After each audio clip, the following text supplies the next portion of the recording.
سلام البنات. اليوم كان عيد ميلاد بنتي وقلت علاش لا ما نشارككمش الافكار اللي انايا درت لها في عيد الميلاد.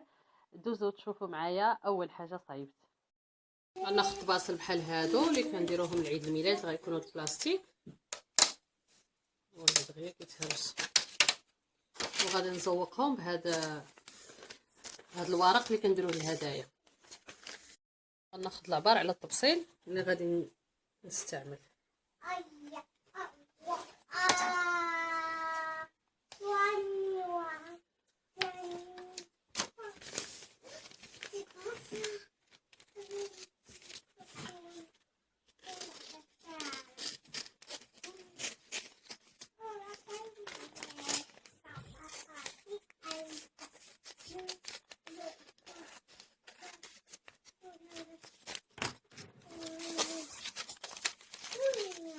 غيجي لهذا الشكل هذا.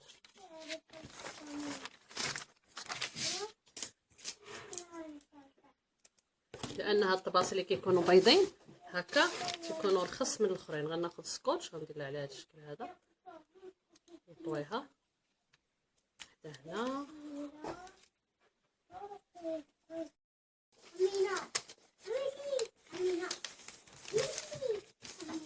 غنلصقوا على هذا الشكل هذا. جاو على هذا الشكل هذا. غناخذ قرعه ديال المعادي وغادي نحلها. غنحيد لها هذه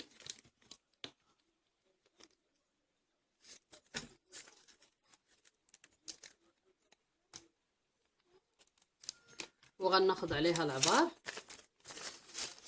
في ورق بحال هذا.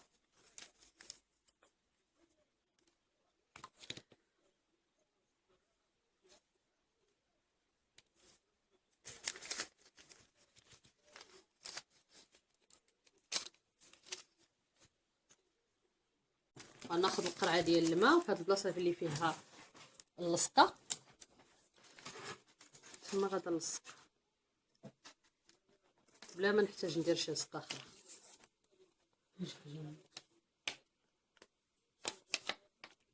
بحال هكا.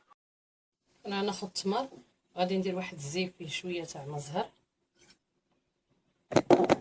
وغادا نمسح التمر ديالي وغادا نحيد ليه العظم.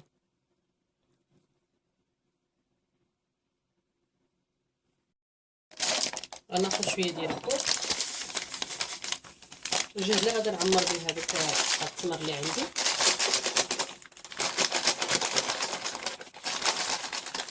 كنظن هاد الكميه غتكفيني، وغادي نزيد عليه الحليب المخلى. فهو الكميه اللي غادي تخلط لي، يعني انا درت بلا عبار عيني ميزاني. انا هنايا الخليط ديال الكوكون والحليب المحلى قسمته على 3، كل واحد غادي ندير معاه لون مغاير على الاخر. مثلا هذا غندير فيه شويه ديال الازرق تعطيني الشيبي،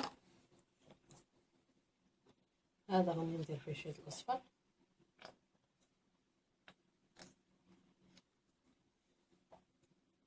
هاد الثالث غندير فيه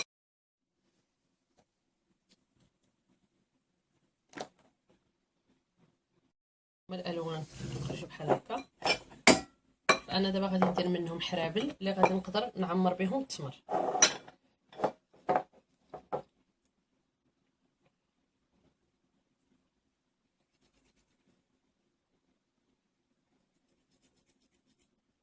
يعني على قد التمر.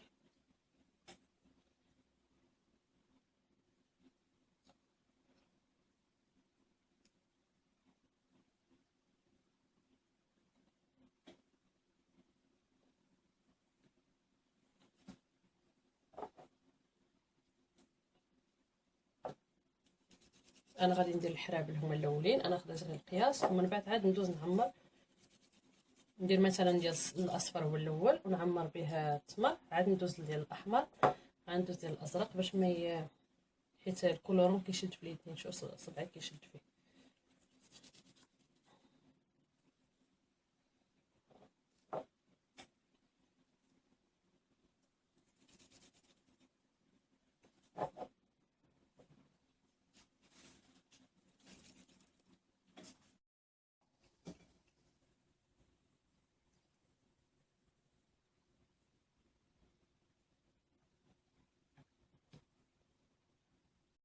من بعد ما عمر التمر دابا غادي ناخذ شويه ديال السكر سنيده، غادي ندوزو فيه بهذا الشكل هذا.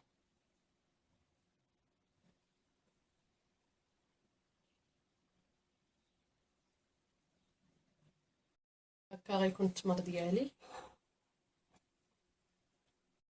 غنحتاج اوريو، انايا ما رديتش البال وخديت اوريو اللي فيه الشوكولاط من قبل.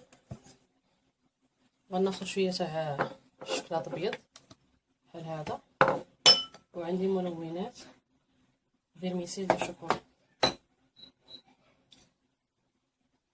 غنتقب الاوريو من هنايا، ندوش الراس،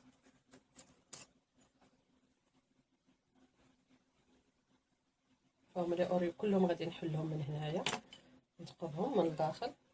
هو من الاحسن ما يكونش فيهم الشوكولاط من برا. دابا غناخذ الشوكولاط الابيض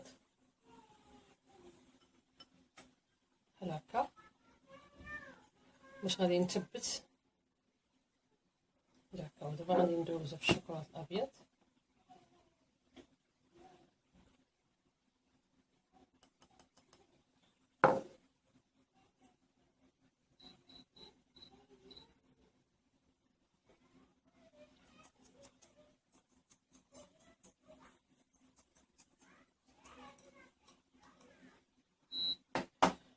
انا عندي هنا واحد التفاحه فين غادي نلصقو، غيكون مزيان باش يوقف ليا.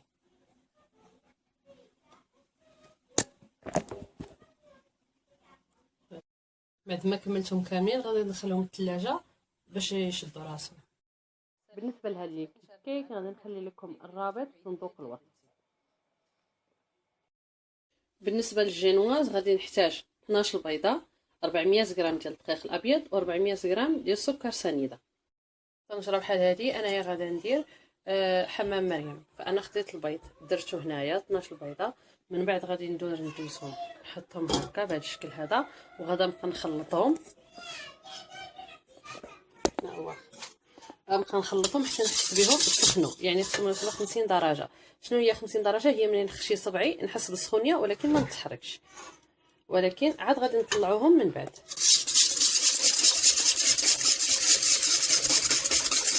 ملي غادي نحل البيض غادي نزيد عليه السكر سنيده، يعني غادي نطلع هنايا البيض مع السكر سنيده، غادي نخلطهم ومن بعد غنطلعهم حتى اخر مرحله عاد غنزيد عليهم الدقيق.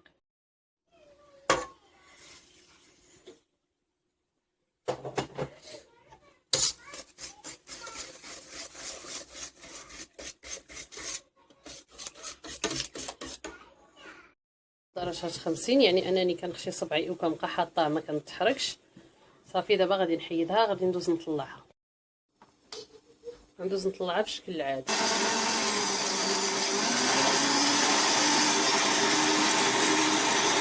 الحلايات اللي طلعنا ديال البيض ولا بحال هذا الشكل هذا، بحال الشكل ديال شي موس ولا شي كريم. دابا غادي نزيدو عليه الدقيق.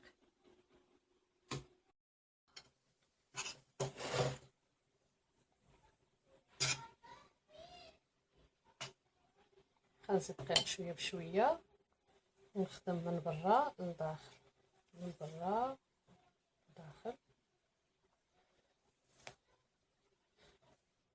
بالشكل هذا حتى ينسجم الدقيق مع الخليط تاع البيض والسكر بلا ما نطيحوا البيض.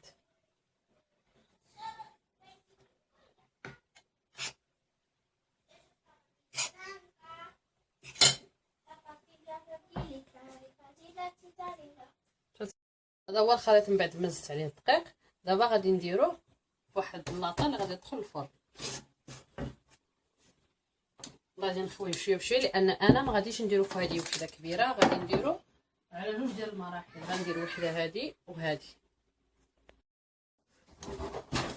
غادي ندير ثلثين هنا وغادي نخلي واحد الثلث.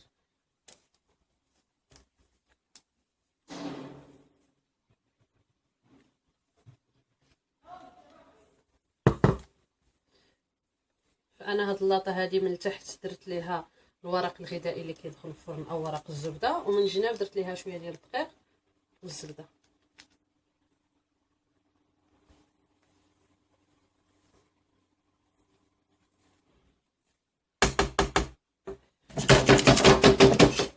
غادي نحاول نقاد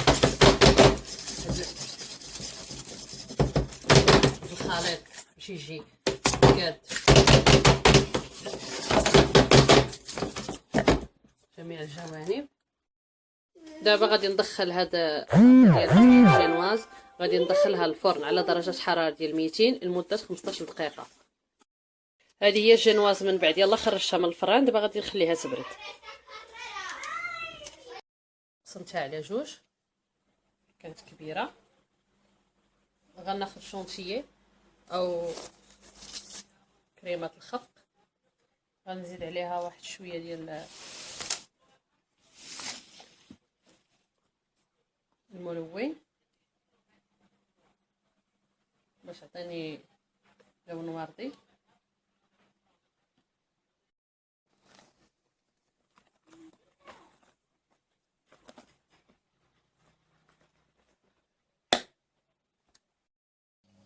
اول حاجه هو انني غادي نسقي هاد الجينواز بشويه ديال السيرو. هذا السيرو كان عندي ديال واحد الفواكه المعلبه ديال الخوخ، فانا غادي نسقي به هكا باش ما تجيش ناشفه.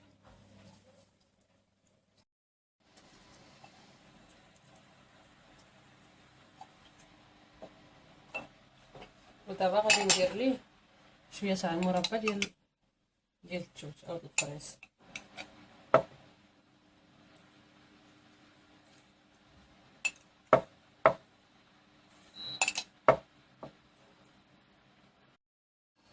ودابا درت فوق منه داك النصف الثاني ديال الجينواز، وحتى هو غادي نسقيه هكا بالسيرو.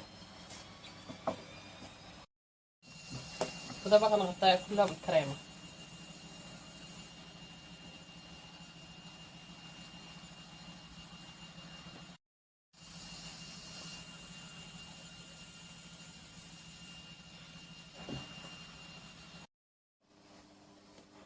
دابا غادي ندخلها للثلاجه تشد راسها شويه. دابا غادي ناخذوا هذاك الطرف الاخر اللي كان عندي كبير، فانا قسمته على 4، درت 3 هادو وغادي ندير 2 اخرين هكا.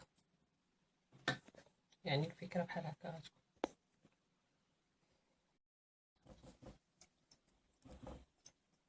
وندير لهم السيرو كاملين باش ما يجيوش نيش ناشفين.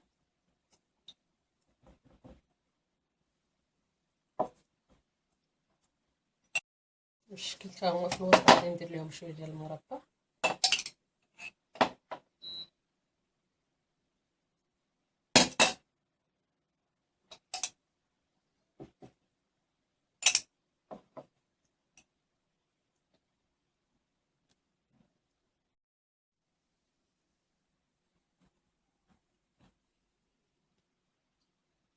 من الاحسن كون كانت كريمه الزبده كتكون شاده احسن، لكن انا اختاريت انني ندير قشطه طريه.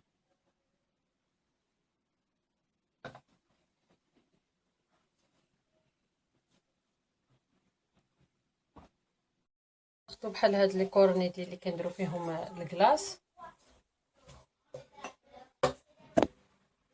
غادي ندهنو كامل بالكريم شونتيي. ومن بعد غادي ندوزو هنا في هاد الفيرميسيل الملون.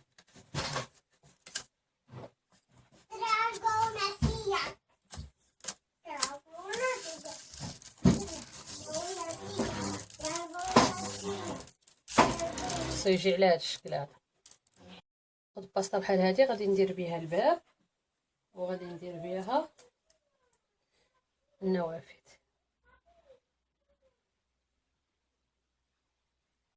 كذا جا القصر اللي صايبت عيد ميلاد ديال بنتي. من بعد دابا بقى لي نصايبو غير في صحن التقديم.